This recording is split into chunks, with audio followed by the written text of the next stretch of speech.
Hello everyone. Today we will study second chapter of class 12th history जिसका नाम है Kings, Farmers and Towns, Early States and Economies. सबसे पहले हम इसका बेसिक इंट्रोडक्शन देखेंगे. हड़प्पन सिविलाइजेशन के बाद, इसके एंड के बाद जो कुछ डेवलपमेंट्स हुए थे वो यहाँ पे राइट डाउन कर रखे हैं मैंने. इसको एक एक करके देखेंगे. 6th सेंचुरी में आयरन का इस्तेमाल होना स्टार्ट हो गया था और ऋग्वेदा भी इस टाइम पीरियड में कंपोज हो चुकी थी. एग्रीकल्चर सेटलमेंट्स इमर्ज हो गए थे. अब जो लोग थे पहले वो शिफ्टिंग करते रहते थे, बट उसके बाद उन्होंने एग्रीकल्चर सेटलमेंट स्टार्ट कर दी कि उन्होंने कह दिया कि हाँ अब यहीं पे हम रहेंगे, यहीं पे हम harvest, sowing, storing of food सब कुछ करेंगे. फिर नेक्स्ट है मेगालिथ्स. अब मेगालिथ्स इमर्ज हुए थे basically in central and south India. ये डेथ बॉडीज़ को डिस्पोज करने का एक न्यू मेथड है.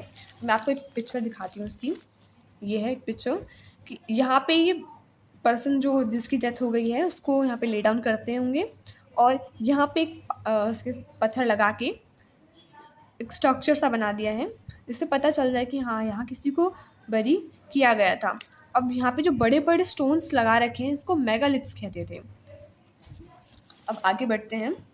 600 BCE was the major turning point in early in history.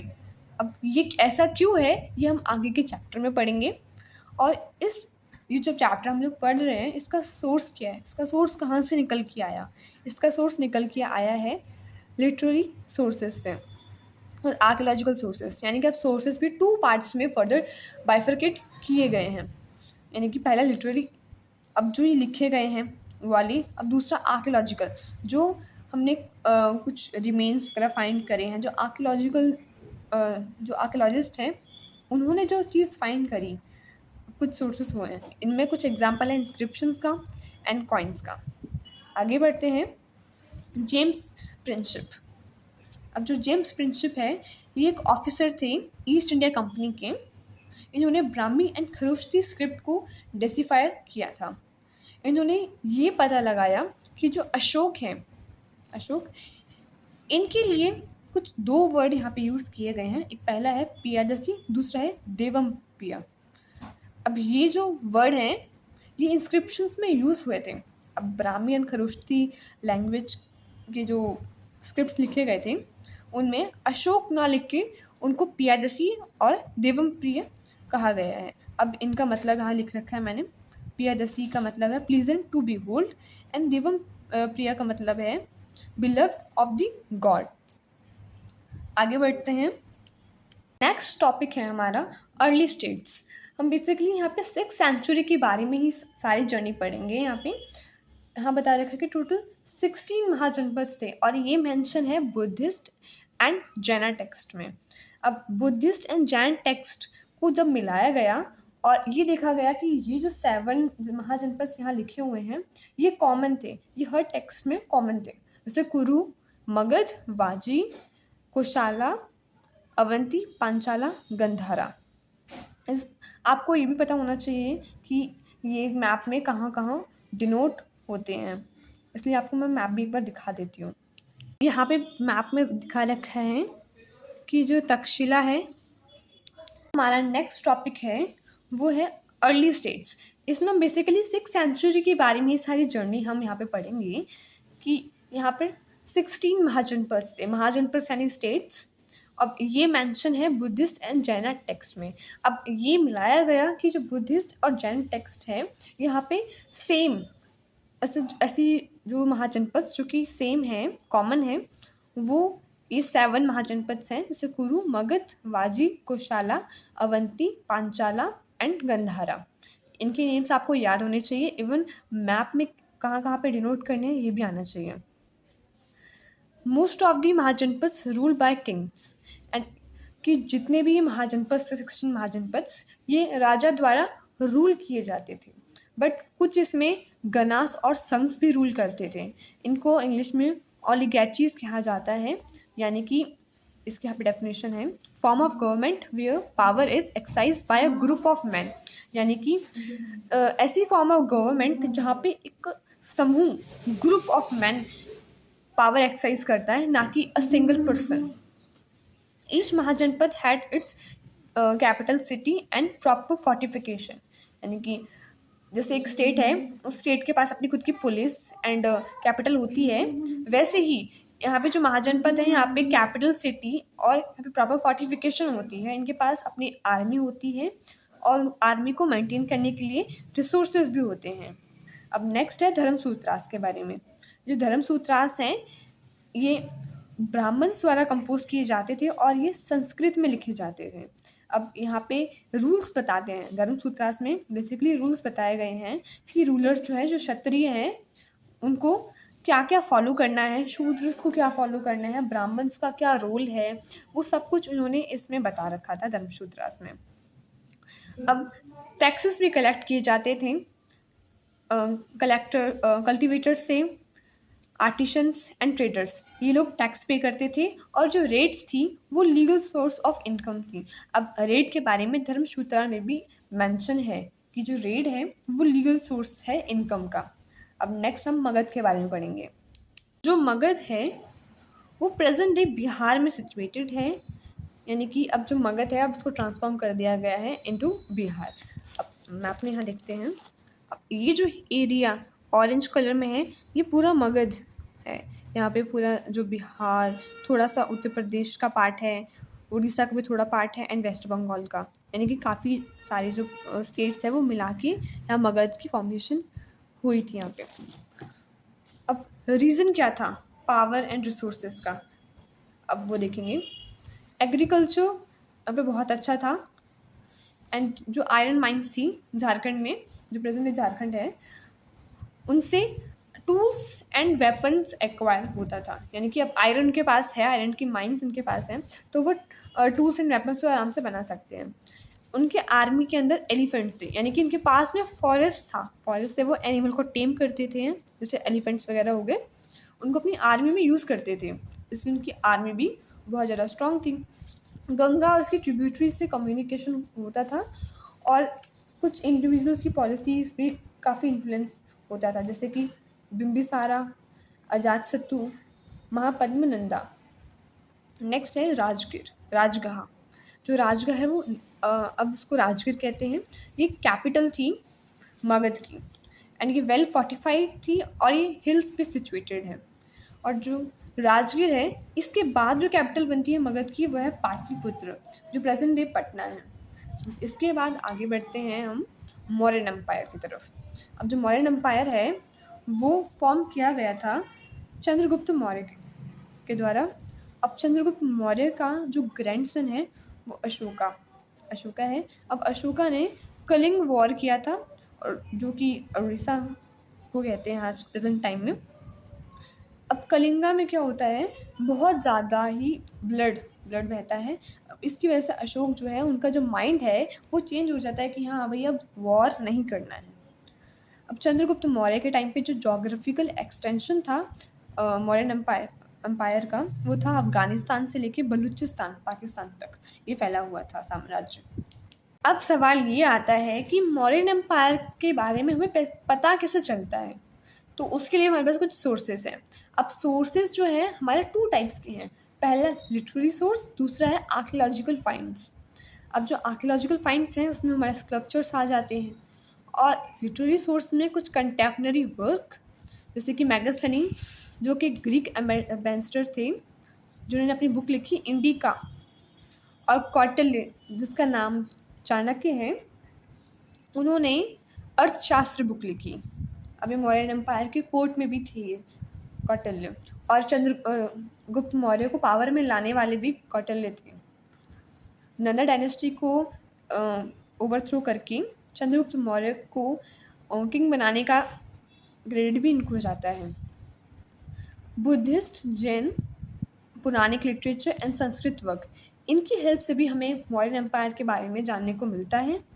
And inscription of Ashoka, जैसे कि रॉक्स और पिलर्स पे इन्होंने जो कार्व करा के जो चीज़ें लिखवाई थी उससे पता चलता है।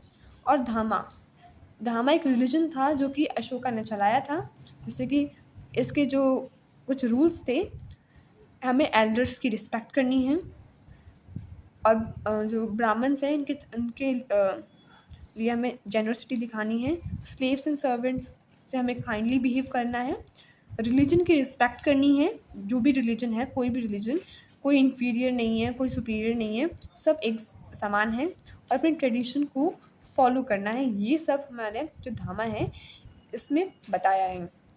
स्पेशल ऑफिसर अपॉइंट किए गए थे for the spreading of message of धामा। अब उन ऑफिसर्स को कहा जाता था धामा महमता। अब नेक्स्ट जो तुम्हारा टॉपिक है वो है एडमिनिस्ट्रेशन ऑफ द एम्पायर। अब जो एडमिनिस्ट्रेशन है ये कैसे चलता था मौर्यन एम्पायर का, तो उन्होंने 5 मेजर पॉलिटिकल सेंटर्स बनाए थे, जैसे तक्षशिला, उज्जैनी, तोसाली, स्वर्णगिरी और एक है हमारा मगध। जो तक्षशिला है वो लॉन्ग डिस्टेंस ट्रेड रूट के लिए है, एंड जो उज्जैनी है ये दोनों के दोनों लॉन्ग डिस्टेंस रूट्स हैं हमारे। और जो स्वर्णागिरी है उसको गोल्डन माउंटेन कहा जाता है। इसको ऐसा इसलिए कहा जाता है क्योंकि जो कर्नाटका है यहाँ पे गोल्ड माइंस हैं। इसको स्पेशली जो एडमिनिस्ट्रेटिव सेंटर इसलिए बनाया गया था कि यहाँ पे जो गोल्ड है वो ज़्यादा अमाउंट में है। अब हमें ये भी आना चाहिए कि इसको हम मैप में कैसे आइडेंटिफाई करेंगे और कैसे डिनोट करेंगे। इस साइड हमारी तक्षशिला है, एंड यहाँ पे उज्जैनी है, यहाँ तोशाली, एंड यहाँ स्वर्णागिरी, और ये है हमारा मगध।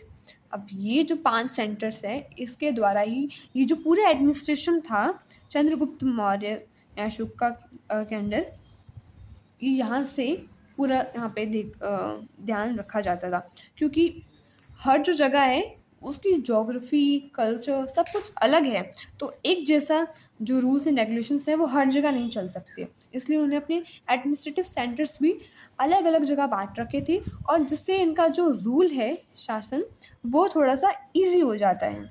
अब यहाँ पे ये जो लाइट ग्रीन कलर है ये चंद्रगुप्त मौर्य का एरिया है, और जो लाइट ब्राउन कलर का है वो चंद्रगुप्त एंड बिंदुसारा ने जो मौर्यन एम्पायर में जो लैंड एक्वायर किया था ये वो एरिया है। नेक्स्ट टॉपिक है new Nations of kinship.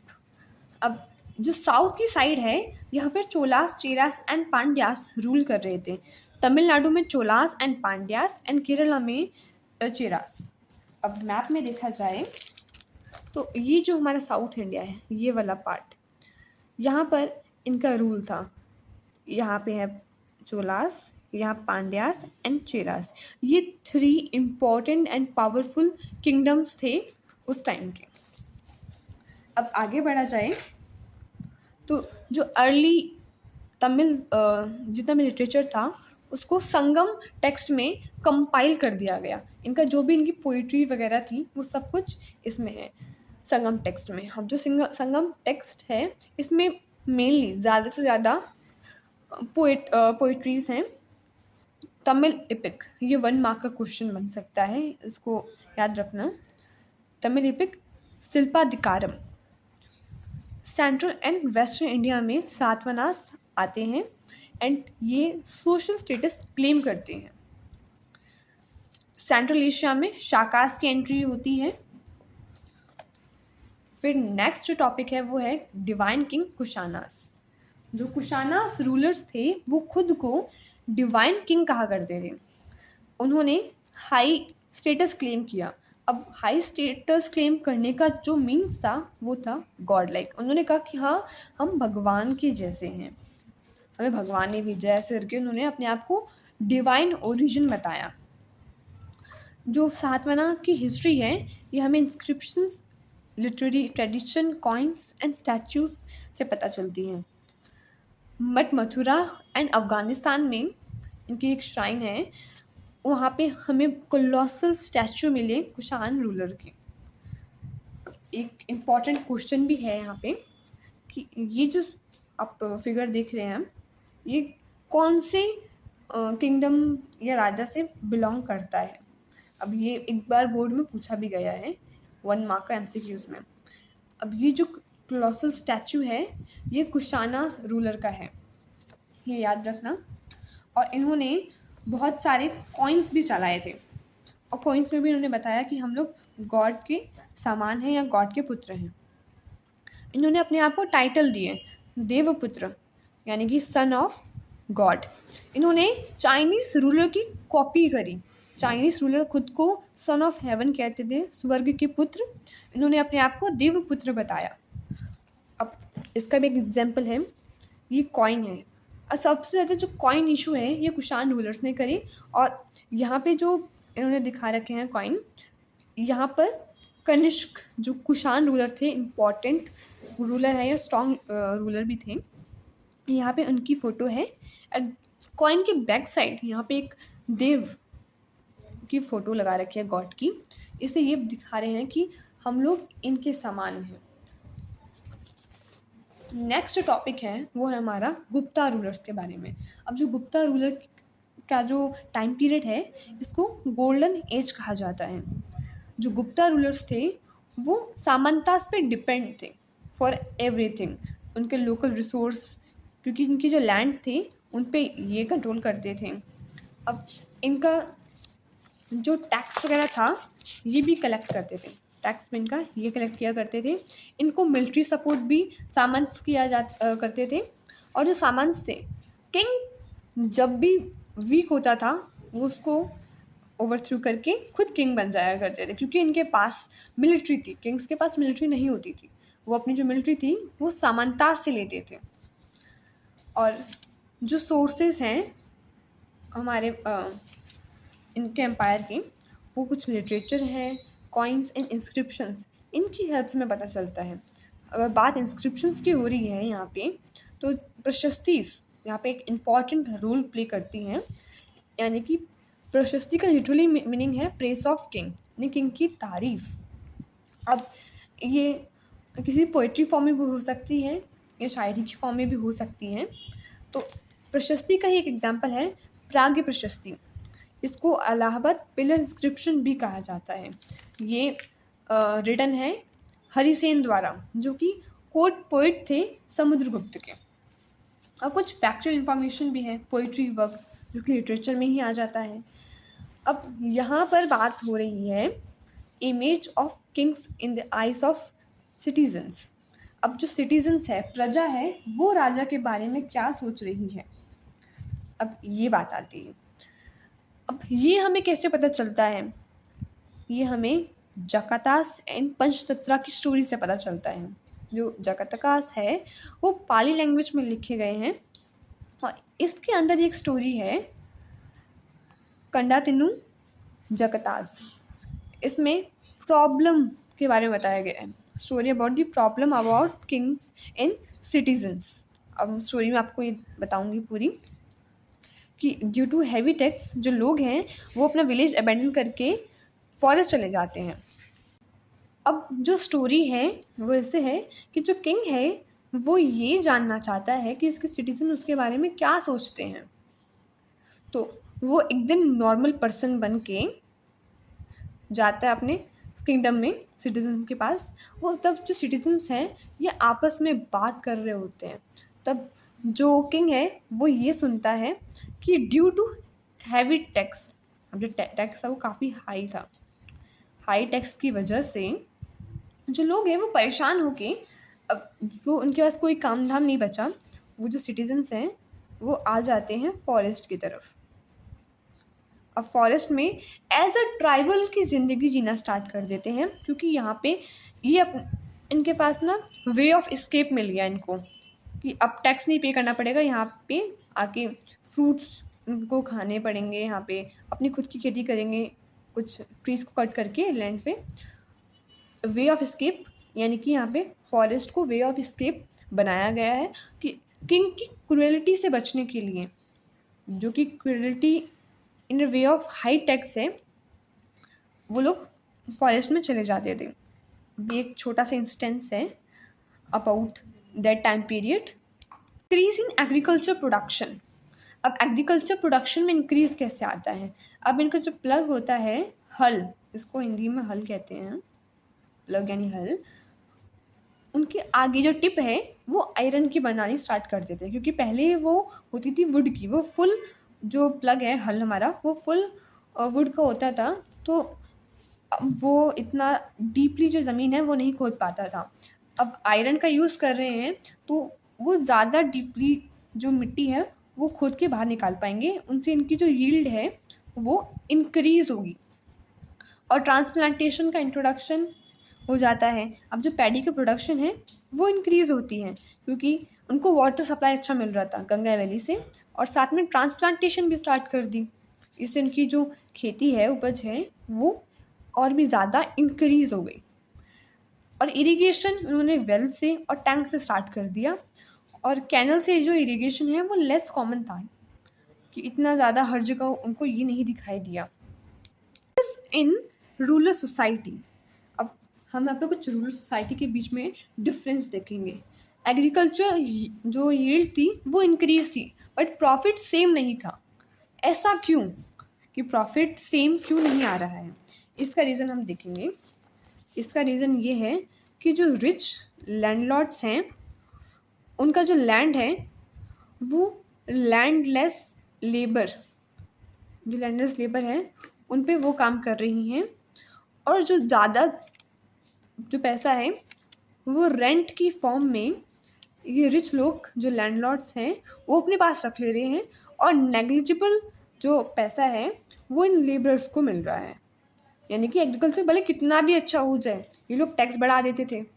Tax की वजह से ज़्यादा पैसा इनके पास आ जाता था और पुअर का रह जाता था। यानी कि कुछ भी हो जाए, जो रिच है वो रिचर बनता जाएगा और जो पुअर है वो पुअरर बनता जाएगा। इससे जो सोशल गैप है, इकोनॉमिक गैप, वो इंक्रीज हो रहा था लगातार। अब आगे देखेंगे differences among people according to Buddhist text. अब जो ज़्यादातर इंफॉर्मेशन है वो हमें बुद्धिस्ट टेक्स्ट से मिलती है कि यहाँ पे लैंडलेस एग्रीकल्चर लेबर होते थे, स्मॉल पीजेंट्स और लैंड होल्डर्स होते थे। जो small peasant and land holders थे इनको गाहपति कहा जाता था पाली लैंग्वेज में, और जो लार्ज लैंड ओनर्स थे उनको विलालर कहते थे, और जो प्लोमेन थे उनको उरहावर। स्लेव्स को आदिमाई। ये 1 मार्क क्वेश्चंस में आ सकते हैं, इनको तो याद करना पड़ेगा। जो गाहपति है इसकी डेफिनेशन देखेंगे। हेड ऑफ द फैमिली, जो गाहपति है वो फैमिली का हेड को कहा जाता है। और ये वर्ड कभी कभी हम लोग वेल्दी पर्सन या मर्चेंट्स के लिए भी यूज़ करते हैं, जैसे यहाँ पे यूज़ किया है। Small peasant and land holders को गाहपति कहा जाता है। ये सेम, यानी एक वर्ड के 2 मतलब हैं। पहला कि जो फैमिली का जो हेड है, मुखिया है, जो सारे वर्क संभालता है एंड घर का पूरा मॉनिटर करता है, और दूसरा wealthy persons and merchants. Manusmriti is the first law book, यानी जो फर्स्ट लॉ बुक आज के टाइम पे जो हमारे लॉ बुक्स हैं, जैसे Indian penal code, Indian criminal procedures, ये सब पहले के टाइम पे मनुस्मृति थी। ये फर्स्ट लॉ बुक है। ये टिल नाउ ये इतनी ऑथेंटिक है कि इससे कुछ ना कुछ जो केसेस हैं यहाँ से देखे जाते हैं। It was written in Sanskrit between 2nd century BCE and 2nd century AD। अब इसके बाद हम आगे बढ़ते हैं लैंड ग्रांट्स की तरफ। In early century it became prevalent.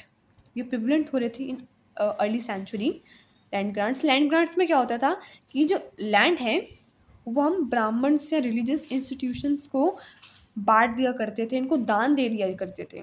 अब ये दान किंग्स देते थे या फिर लैंड लॉर्ड्स दिया करते थे टू ब्राह्मण and religious institution.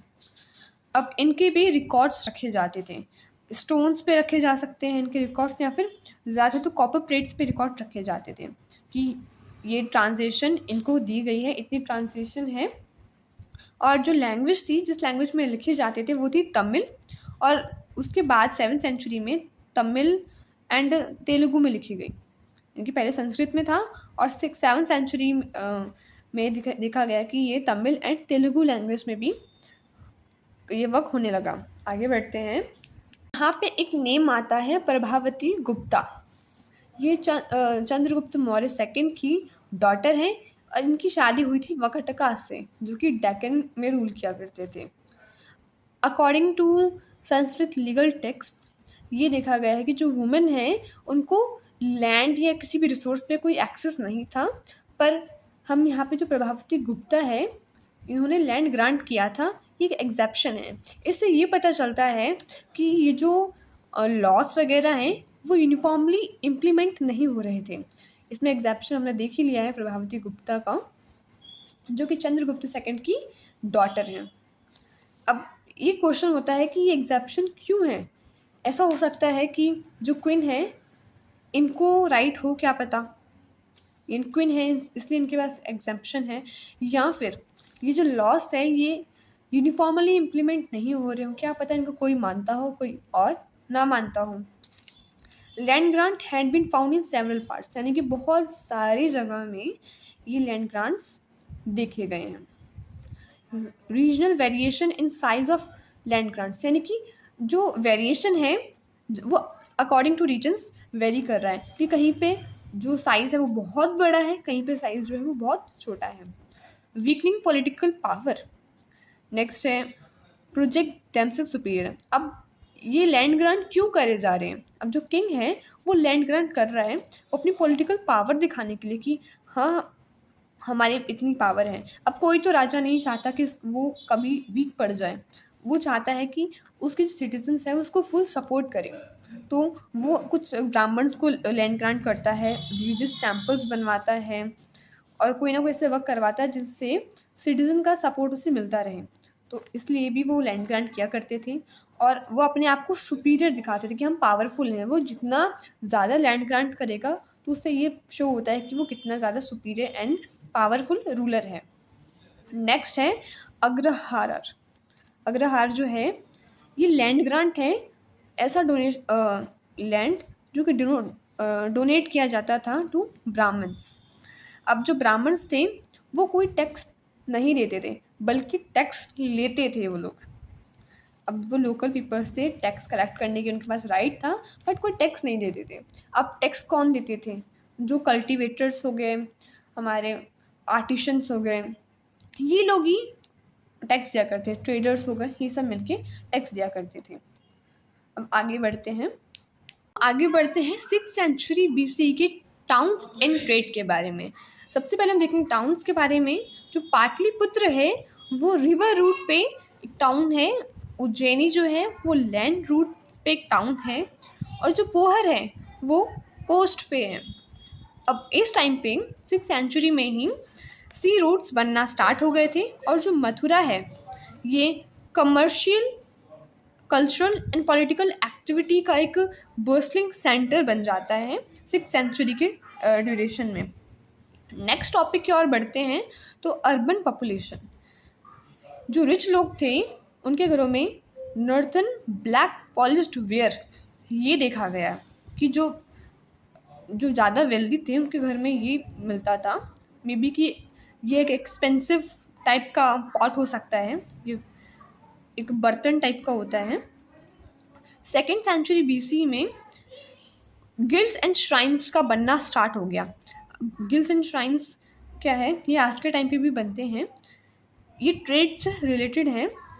Raw material का प्रोड्यूस होना, प्रोडक्शन रेगुलेट करना, मार्केट एंड फिनिश्ड प्रोडक्ट्स का पूरा जो है ये काम श्राइन्स एंड गिल्ड संभालते हैं। यानी कि एक पूरी यूनिट होती है कि रॉ मटेरियल से लेके फिनिश्ड प्रोडक्ट कैसे बनेगा, कहाँ जाएगा, इसका प्राइस क्या होगा, ये सब कुछ ये लोग डिसाइड करते थे। एंड नेक्स्ट है वोटिव इंस्क्रिप्शन।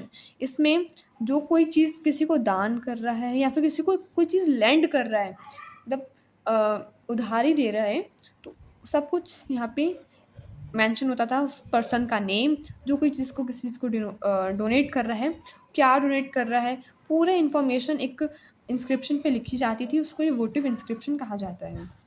नेक्स्ट हम आगे टॉपिक में बढ़ते हैं तो वो टॉपिक है हमारा ट्रेड।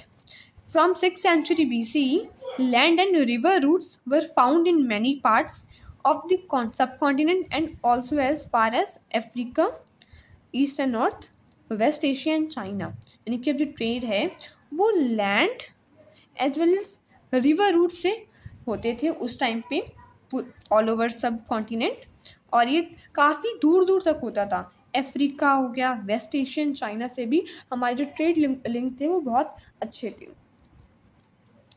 ट्रेड होता तो था कंट्रीज़ के साथ, बट किस चीज़ का ट्रेड होता था?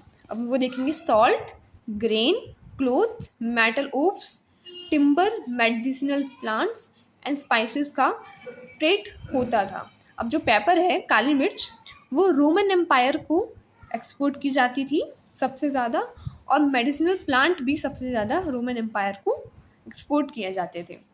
सक्सेसफुल मर्चेंट्स के बारे में कुछ है यहाँ पे इंफॉर्मेशन। तमिल में मस्तातुन्स जो थे वो सक्सेसफुल मर्चेंट्स थे, एंड प्राकृत में सेठीस एंड सातवाहनास। प्रोनाउंसिएशन में थोड़ी सी गलती हो सकती है, never mind. Merchants have to pay tax as rulers provide them protection from loot. यानी कि ऐसा तो होता है कि जो मर्चेंट्स हैं उनको टैक्स, थोड़ा सा टैक्स तो पे करना पड़ेगा कि आप इस रास्ते से जा रहे हो, अगर आप अपने को सेफ रखना चाहते हो कि आपके साथ कोई लूट ना हो, तो आपको थोड़ा सा टैक्स पे करना पड़ेगा। आगे बढ़ते हैं, coins and kings. 6th century BC में सिल्वर एंड कॉपर के कॉइन्स स्टार्ट हो जाते हैं, एंड ये जो कॉइन्स हैं वो इशू कौन करता है? Coins Kings and merchants issue करते थे। अब जो कॉइन्स हैं, ये नहीं कि ज़रूरी कि जो किंग है वही करेगा, कॉइन्स कोई भी बनवा सकता था। जो फर्स्ट कॉइन था विद इमेज ऑफ रूलर, वो था इंडो ग्रीक का, ड्यूरिंग 2nd सेंचुरी BC में। और आगे जो कुशानास थे, उन्होंने सबसे ज़्यादा गोल्ड कॉइन्स इशू किए थे, जो कि रोमन कॉइन्स के जैसे थे। जो कॉइन्स थे, यशोदास ऑफ पंजाब एंड हरियाणा, इन्होंने भी इशूज़ करे थे। यहाँ पे देखते हैं, ये जो सिक्का है, कॉइन है, ये गुप्ता के टाइम का है, गुप्ता रूलर्स के टाइम का। अब ये जो कॉइन दिख रहा है, ये यशोध्य सिक्का है, जो यशोध्य पंजाब एंड हरियाणा की साइड में था, वहाँ पे। और ये पंच मार्क कॉइन है। नेक्स्ट आगे बढ़ते हैं। गुप्तास ने बताया कि उन्होंने गोल्डन कॉइन्स इशू करे थे, एंड 6th सेंचुरी में गोल्ड कॉइन्स घटना शुरू हो गए, और कॉइन्स की स्टडी को न्यूमिस्मेटिक्स कहा जाता है। आगे हम पढ़ेंगे डेस्फायरिंग के बारे में, कि ब्राह्मी एंड खरोष्ठी लैंग्वेज जो स्क्रिप्ट है वो कैसे डायसिफर की जेम्स प्रिंसप ने। इस टॉपिक में पहले हम ब्राह्मी लैंग्वेज की ओर बढ़ते हैं। जो ब्राह्मी लैंग्वेज है, ये अशोकन इंस्क्रिप्शन यहाँ पे इसमें थी, with the help of Bengali Devanagari script. इन्होंने ब्राह्मी जो स्क्रिप्ट है इसको डेस्फायर किया, एंड खरोष्ठी को इन्होंने with the help of coin, Indo Greek coin से इनको डेस्फायर किया। इन्होंने क्या किया, एक कॉइन था, उस पर खरोष्ठी लैंग्वेज में लिखा था और इंडो ग्रीक में लिखा था। अब जो ग्रीक है वो तो उन्होंने डेस्फायर कर ली थी, उनको पता था कि कैसे पढ़नी है। फिर उन्होंने देखा कि ये जो साइन है, इसका मतलब ये हो सकता है। उसको कंपेयर किया गया, जो ग्रीक लैंग्वेज है और खरोष्ठी को कंपेयर किया गया। अब इससे उनको डिकोड किया। डिकोड करने के बाद उन्हें प्राकृत लैंग्वेज को भी डिकोड करने में हेल्प मिल गई। फिर लिमिटेशन ऑफ इंस्क्रिप्शनल एविडेंस। अब लिमिटेशन देखते हैं कि हम ज़रूरी इंस्क्रिप्शन एविडेंस पे ही रिलाई नहीं कर सकते हैं, उसकी लिमिटेशंस। पहला है टेक्निकल लिमिटेशन। ऐसा भी हो सकता है कि जो लेटर्स हैं वो फेड हो गए हैं। मान लो कि हम लोग कुछ लिखना चाह रहे थे, ए एग्जाम्पल यहाँ लिखते हैं, हम लोग लिखना चाह रहे हैं ए, but due to passage of time वो ऐसे बन गया। ऐसा भी हो सकता है कि एक्चुअल में वो वर्ड ऐसा हो, बट वो ऐसा बन गया है। अगर ऐसे ही मान लो कि हमने एम लिखा है, बट पैसेज ऑफ टाइम वो कुछ इस टाइप का हो गया, ये लाइन हट गई, तो मतलब तो इसका पूरा चेंज हो जाएगा। फिर नेक्स्ट आगे है डैमेज इंस्क्रिप्शंस। अब जो कुछ इंस्क्रिप्शन है वो डिकम्पोज हो जाती थी, एकदम टूट जाती थी। फिर सम इंस्क्रिप्शंस अनडेसिफाइड टू डेट। इसका एग्जाम्पल एक है हमारा हड़प्पन सिविलाइजेशन की जो स्क्रिप्ट है वो टिल नाउ अनडेसिफायर है। और कुछ इंस्क्रिप्शन में बताया ना कि डिकम्पोज हो जाती थी, एकदम डिस्ट्रॉय हो जाती थी। Content of inscription to only one side. अब जो इंस्क्रिप्शन है वो ज़रूरी नहीं कि वो दोनों पक्ष की बात करे, दोनों साइड की। ऐसा भी हो सकता है कि वो किंग्स के बारे में बता रही है, सिटीजन के बारे में कुछ भी नहीं बता रही है, वो वन साइड हो सकती है। नॉट एवरीथिंग, यानी कि इसमें सब कुछ नहीं था। हमें जो भी सोर्सेस मिलते हैं उसमें बेसिकली किंग्स के बारे में बताया जाता है। हमने कहीं भी पीजेंट्स आर्टिशंस के बारे में तो कुछ सुना ही नहीं हमने। इनके जो राय है वो तो टोटल मिसिंग थी ऑल ओवर। इसी के साथ जो हमारा चैप्टर है वो ख़त्म होता है। अगर आप चाहो तो इस चैप्टर के जो इम्पॉर्टेंट मैप एक्टिविटीज़ है कि आपको मैप में क्या क्या डोनेट करना है, डिनोट करना है, आप ये देख सकते हैं। इसमें सब बता रहा है कि तक्षशिला, गंधारा, कुरु, अवंती, जो भी इम्पॉर्टेंट है एग्ज़ाम के पॉइंट ऑफ व्यू से, वो सारे इसमें मैंने डिनोट कर रखे हैं। Thank you.